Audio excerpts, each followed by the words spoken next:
इस वक्त मौजूद हैं उन्नाव के जिला अस्पताल में, जहाँ अगर बात की जाए हिंदू जागरण मंच के द्वारा लगभग और उनके साथ में लगभग आधा दर्जन से ज़्यादा लोग मरीज जो कि हैं पीड़ित हैं, जिनसे पैसा लिया गया है जिला अस्पताल में, जिसको लेके हिंदू जागरण मंच के प्रांतीय मंत्री धरने पे बैठे थे। आज हम उनसे सीधा डायरेक्ट बात करेंगे, क्या पूरा मामला था। तो अब धरना प्रदर्शन आप लोगों ने किया है और किस प्रकार से कितना पैसा लिया गया है? मैं रामनाथ जी मेरे साथ खड़े हैं।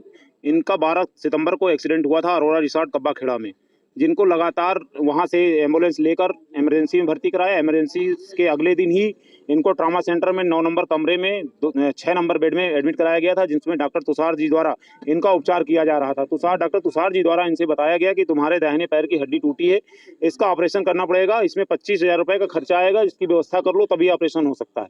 इनके तमाम आग्रह के बाद कि पैसा नहीं है भैया डॉक्टर साहब, कैसे हो सकता है, तो उसके बाद इन लोगों ने 14,000 रुपये में बात की और डॉक्टर तुषार जी को इनके बहनोई और इनके भाई के द्वारा नगद रूप में 14,000 रुपये दिए गए।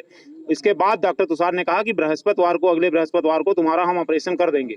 लेकिन आज बृहस्पतिवार है और डॉक्टर तुषार द्वारा कल ही बुधवार को इनके पास आते हैं, बोले 10,000 की व्यवस्था और करो, नहीं तो यहाँ से अपना जाओ और इलाज की व्यवस्था कहीं और कर लो। जैसा कुछ उनके द्वारा पैसा वापस किया गया है, जिसका वीडियो है, क्या है, कितना रुपए वापस? देखिए, जब कल डॉक्टर साहब इनके पास आए और इनसे कहा कि अपना 10,000 की व्यवस्था करो, नहीं तो इलाज तुम्हारा नहीं हो पाएगा, कहीं और कराओ, तो इनके द्वारा जब बात की गई कि डॉक्टर साहब मैंने जो 14,000 रुपये दिए उसके क्या, तो डॉक्टर तुषार गुस्से में आकर इनसे कहा कि मैं तुम्हें अपना अकाउंट नंबर बताओ, मैं 3,000 रुपये तुमको दे रहा हूँ।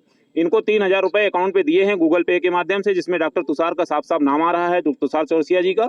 और इसके बाद जब इनसे कहा गया कि बाकी का पैसा, तो बोले इतने दिन से इलाज चल रहा है उसमें खर्च हो गया, मेरे लोग दौड़ रहे थे। अभी आप धरने पे बैठे थे, आपके साथ में और भी मरीज थे, क्या उनका भी कोई पैसा है? अन्य लोग जितने मरीज यहाँ बैठे थे, किसी से 13,000, किसी से 12,000, किसी से 14,000 रुपए लिए गए हैं। आप सब इसके साक्षी हैं और यहाँ मौजूद तमाम लोग इसके साक्षी हैं। सभी ने अपने अपने बयान दिए हैं और इस मांग पर लेकर हम लोगों ने मुख्यमंत्री जी से आग्रह किया है। जिलाधिकारी महोदय को भी ज्ञापन के माध्यम से हम लोगों ने इनके प्रतिनिधि के रूप में, क्योंकि 9 तारीख को मुख्यमंत्री जी का कार्यक्रम लग रहा है डोंडिया खेड़ा, उसके चलते जिलाधिकारी महोदया डोंडिया खेड़ा में थी, इनके अपने प्रतिनिधि के रूप में सिटी मजिस्ट्रेट साहब को भेजा था और उनसे आश्वासन दिलाया गया है कि कमेटी बनाकर भ्रष्ट डॉक्टरों के विरुद्ध दंडात्मक कार्रवाई की जाएगी। और मैं माननीय योगी जी से और जिलाधिकारी महोदया से ये मांग करता हूं कि जिन जिन मरीजों से, गरीब मरीजों से पैसा लिया गया है, उनको वापस कराया जाए और भ्रष्ट डॉक्टरों के विरुद्ध दंडात्मक कार्रवाई होनी चाहिए, जिससे रामनाथ जैसे गरीबों का इलाज मुफ्त हो सके, जो सरकार हमारी दावा करती है। अगर बात की जाए तो ऐसे में कोई कार्रवाई नहीं होती है डॉक्टर के खिलाफ, या कठोर कार्रवाई नहीं होती, ऐसे में हिंदू जागरण मंच क्या करने वाला है? अगर कार्रवाई नहीं होती, इन गरीबों को न्याय नहीं मिलता है, तो 9 तारीख को माननीय योगी जी आ रहे हैं। मैं इन सभी गरीब मरीजों के साथ योगी जी के कार्यक्रम स्थल में पहुंचकर उनसे मिलने का प्रयास करूंगा और उनको इस बात से अवगत कराने को और दोषियों के विरुद्ध कार्रवाई कराने की मांग करूंगा। हमारे साथ हिंदू जागरण मंच के प्रांतीय मंत्री विमल द्विवेदी जी थे, जिन्होंने साफ तौर से कहा है, अगर बात की जाए जिस प्रकार से जो भ्रष्टाचार की तस्वीर निकल के सामने आई है, अगर उसके में दंडवत कार्रवाई नहीं होगी तो कहीं ना कहीं फिर से धरना प्रदर्शन किया जाए और योगी जी तक बात पहुंचाई जाएगी। अब देखना ऐसे में ये होगा कि इस पर कितना एक्शन उन्नाव सीएमओ के द्वारा और अगर बात की जाए तो उन्नाव डीएम के द्वारा लिया जाता है।